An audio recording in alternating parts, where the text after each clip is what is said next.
Hey guys, today we are working on the Saturn Sky again. No cool mods today, unfortunately, because we are trying to fix it from overheating. I went yesterday on a curvy mountain road and going down where it was mostly brakes, fine. Going up where it was mostly on the gas, it started overheating. This was like a 20 to 40 mile an hour road, so like really tight, curvy road. And it overheated. I thought I was just pushing the car too hard, but then later went and sat in traffic for like 10 minutes and the car overheated. So I don't believe the fan is working because I could not hear the fan. Probably should have filmed it, but I don't believe the fan is working. So I'm gonna do a bit of diagnostics on the car. Everybody's saying that we need to check a fuse that can go bad, or if not, it is I think a fuse. Let me see. Okay, yeah, so that one, number one, engine cooling, so it should be this one, I believe. So we're gonna check this. If not, well, probably need a tool to get that out. If not, the fan has like a module that connector right there goes into. That could also go bad. So we'll test this first with a multimeter, and if not, we'll check that next. Hopefully get it back up and running because it overheating is not great. Rather get this done before it gets really, really cold. Even though it's probably less likely to overheat if it gets really cold. I don't want to be working on the car when it's really cold, because who wants to be working on cars in the middle of winter? So, how to test the fuse if you don't know. You want to get a little voltmeter. These are super cheap from Harbor Freight. Bought the cheapest one. You can get nicer ones if you want. This one works fine, but you want to get your fuse.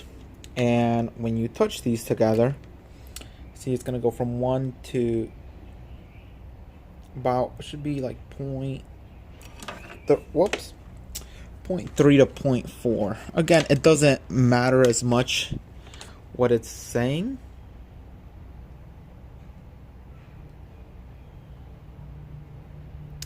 But you see, when they're not touching, it goes back to 1.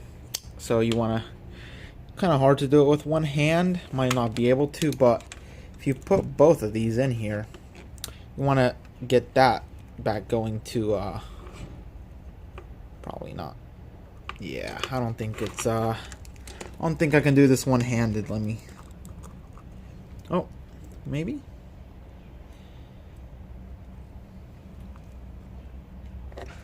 Nope, I cannot. I cannot try to get this on, but if it is bad, it won't change. But if it is good and it is sending continuity through it, it'll go back to the 0.3 or 0.4, whatever it was when you do touch these together. And this fuse seems to be fine. You can also kind of try to look in it, see if it looks blown. It doesn't look blown, but I wanted to make sure, so nope. The fuse seems to be doing just fine. So I'm gonna put that back in there, and then we're gonna take a look at that box right there. So yeah, took it out, and this is what it looks like. A lot of people are saying that this one is the same as a Ford Crown Victoria one, and those are a little bit cheaper, so I went ahead and ordered one.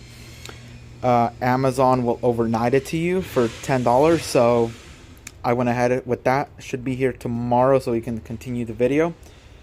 It was about $22 plus $10, so it was about, call it $35 for this shipped overnight.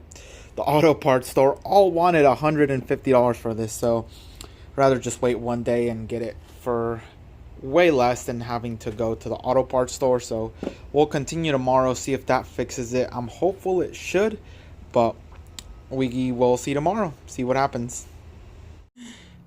So this will just be the next part in the video for y'all, but this is the next day for me. So that is the old box, and here, not even 5 minutes ago, Amazon pulled up. Shout out to them. And yeah, that's the new one. Yeah, looks exactly the same.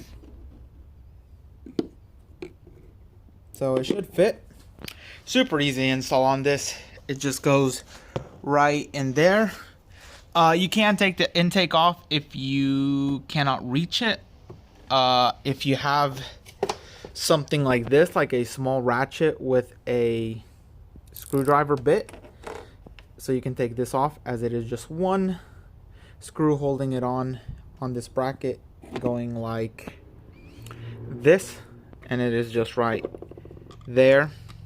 If you have something like that, it's pretty easy to get it off. If not, go ahead and remove the intake so you can reach it more easily. But yeah, hopefully this solves it. Again, way cheaper to get it on Amazon. This is the same as a 4-crown Victoria one, so let's throw it on there and see what happens.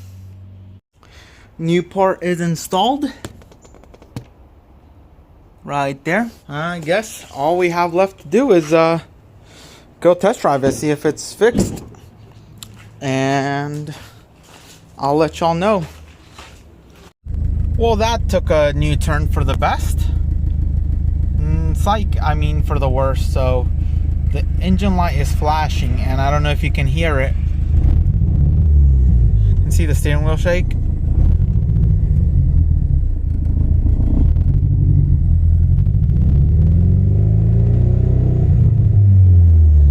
Sounds like it's broken, which is terrible because I thought we were fixing it, but I guess we're just finding out more and more problems the more we try to fix it. So sounds like it's running on 3 cylinders, which makes no sense. All we did was change that little fan module, and now it's running on 3 cylinders. So weird.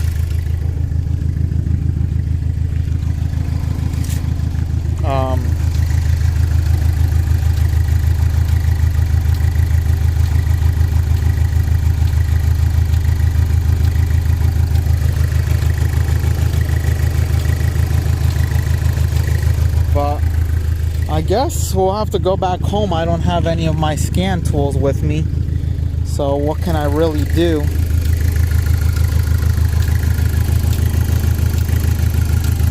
So I guess let's get back. I mean, the car hasn't overheated, but it's not like we're doing too good either. So luckily, a pretty uneventful ending. I came home and I was like, you know, usually misfires start with swapping out the coil packs. Have always an extra one at the house. Took out the one from cylinder 1, the closest one to the front of the car. Swapped it out. Misfire was gone. So literally super easy fix, and the car is running good now. So super easy fix. Again, I guess $35-ish for the part, plus whatever, $40 for a coil pack. The car is running good again.